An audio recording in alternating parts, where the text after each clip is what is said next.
కృష్ణం వందే జగద్గురుం. ఓం శ్రీ వరలక్ష్మీ దేవతాయై నమః. ఈరోజు మనం వరలక్ష్మి అమ్మవారి వ్రత కథను తెలుసుకుందాం. మొదటిసారి చూస్తున్న వాళ్ళు మన ఛానల్ సబ్స్క్రైబ్ చేసుకోండి, లైక్ చేయండి, షేర్ చేయండి, అలాగే కామెంట్ చేయండి, నాకు సపోర్ట్ చేయండి. ఇంకా మనం కథను మొదలు పెట్టేద్దాం. నైమిసారణ్యంలో సౌనకాది మహామునులందరితో సూత మహర్షి ఈ విధంగా చెప్పారు.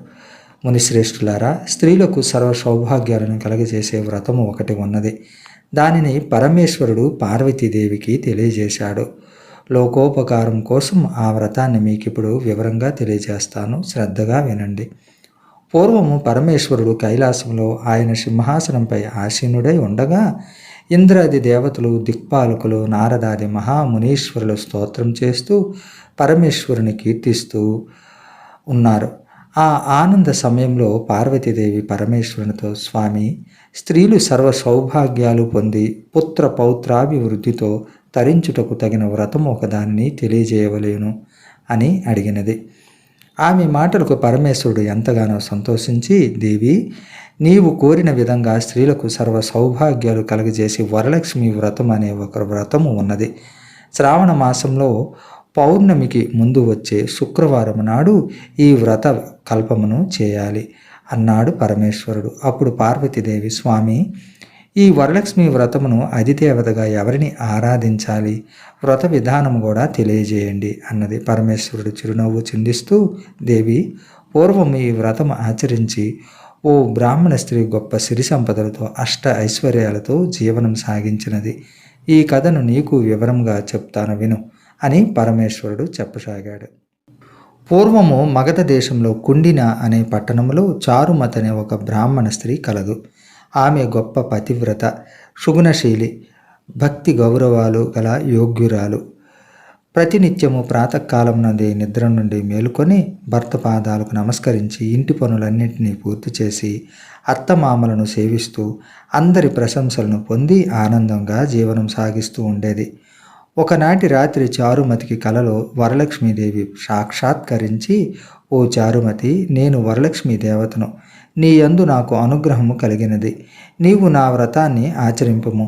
శ్రావణ మాస పౌర్ణమి ముందు వచ్చే శుక్రవారం నాడు నన్ను భక్తి శ్రద్ధలతో పూజింపుము.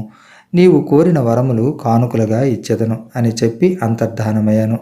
చారుమతి తన స్వప్నమునందే ఎంతో ఆనందంతో భక్తి శ్రద్ధలతో వరలక్ష్మీ దేవతను పూజించి నమస్కార ప్రదక్షిణాలు చేసి ముల్లోకాలలో కీర్తించబడే ఓ పుణ్యమూర్తి, స్త్రీల సౌభాగ్యాలకు వృద్ధి గావించే విష్ణు వక్షస్థల నివాసిని, ఓ తల్లి, నా పూర్వజన్మ సుకృతం వలన నాకు దివ్య దర్శనము సౌభాగ్యంను కలిగించింది.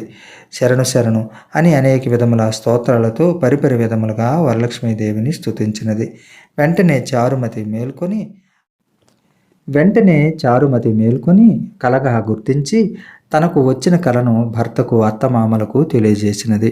వారు ఎంతగానో ఆనందించి చారుమతిని వరలక్ష్మి వ్రతమును భక్తి శ్రద్ధలతో చేసుకోవలసిందిగా వారు తెలియజేశారు. చారుమతి ఇరుగు పొరుగు వారందరూ మరియు బంధువర్గములు కూడా ఈ విషయం తెలుసుకొని శ్రావణ మాసంలో వరలక్ష్మి వ్రతం చేయుటకు అందరూ నిర్ణయించుకొని శ్రావణ శుక్రవారం కోసం ఎదురు చూస్తూ ఉన్నారు. ఎదురు చూసే శ్రావణ శుక్రవారం రానే వచ్చింది. ఆనాడు ఇరుగు పొరుగు స్త్రీలు, బంధువులు అందరూ సూర్యోదయానికి ముందుగానే నిద్రలేచి కాలకృత్యాలు తీర్చుకొని స్నాన సంధ్యలు ముగించుకొని నూతన వస్త్రములు కట్టుకొని చారుమతి ఇంటికి చేరుకున్నారు.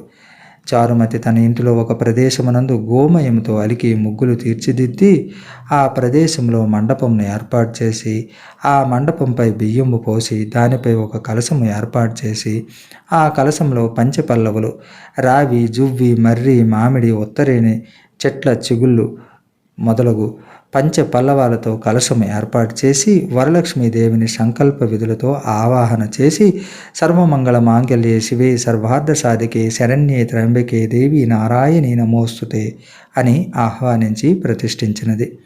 చారుమతితో పాటు మిగతా స్త్రీలు కూడా పద్మాసనే పద్మకరే సర్వలోకైక పూజిత నారాయణే ప్రియదేవి సుప్రీత భవ సర్వదా అనే శ్లోకాలతో శ్రీవరలక్ష్మీదేవిని షోడశోపచారాలతో పూజించారు.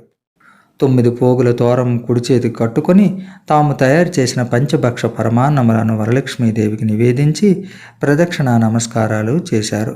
మొదటి ప్రదక్షిణ చేయగానే ఆ స్త్రీలందరి కాళ్లకు గల్లు గల్లుమన శబ్దంతో కాళ్లకు గజ్జెలు ఆభరణములు ప్రసాదింపబడినవి. రెండవ ప్రదక్షిణ చేయగానే వారి చేతులకు నవరత్నములు పొదగబడిన దగదగా మెరుస్తూ బంగారు ఆభరణములు కలిగినవి. మూడవ ప్రదక్షిణం చేయగానే అందరూ సర్వాభరణాలను ధరించి స్త్రీమూర్తులయ్యారు. చారుమతి చేసిన వరలక్ష్మి వ్రత ప్రభావం చేత పూజలో పాల్గొన్న స్త్రీల యొక్క గృహాలు ధన కనక వస్తు వాహనాలతో నిండిపోయినవి. వారి వారి గృహముల నుండి బంగారంతో తయారు చేయబడిన రథ వాహనాలు వచ్చి చారుమతి ఇంటి ముందు నిలిచినవి. వ్రతం పూర్తయిన తర్వాత తమచే శాస్త్ర ప్రకారము వ్రతం చేయించిన బ్రాహ్మణోత్తమును పుష్పగంధములతో పూజించి దక్షిణ తాంబూలములు సమర్పించి ఆయన ఆశీర్వాదములు పొంది వరలక్ష్మీదేవికి నివేదించిన భక్ష్య భోజ్యములను బంధు వర్గములందరికీ ఆతిథ్యమిచ్చి తాము తృప్తిగా భుజించి వారి వారి గృహాల నుండి వచ్చిన వాహనాలను ఎక్కి తమ గృహాలకు పోతూ వరలక్ష్మీదేవిని మనసులో ధ్యానిస్తూ ఒకరితో ఒకరు ఓహో చారుమతి భాగ్యమే భాగ్యం కదా, తమకు కూడా ఇంతటి భాగ్యం కలిగినదని చారుమతిని సంతోషంతో పొగుడుతూ ఎవరి ఇండ్లకు వారు పోసాగినారు. చారుమతితో సహా స్త్రీలందరూ ప్రతి సంవత్సరం వరలక్ష్మి వ్రతం క్రమం తప్పకుండా చేసి సకల సౌభాగ్యాలతో సిరి సంపదలతో సుఖ జీవనము సాగించి అనంతరము ముక్తిని పొందినారు. కావున ఓ దేవి, ఈ కథను విన్నవారికి చదివిన వారికి కూడా వరలక్ష్మి వ్రత ప్రసాదము వలన సకల సౌభాగ్యాలు కలుగును అని పరమేశ్వరుడు పార్వతీదేవికి తెలియజేశాడు అని సూత మహర్షి వారందరికీ తెలియజేశాడు. వరలక్ష్మి వ్రత కథ సమాప్తం. జై శ్రీ వరలక్ష్మీ మాత. సర్వే జనా సుఖినో భవంతు.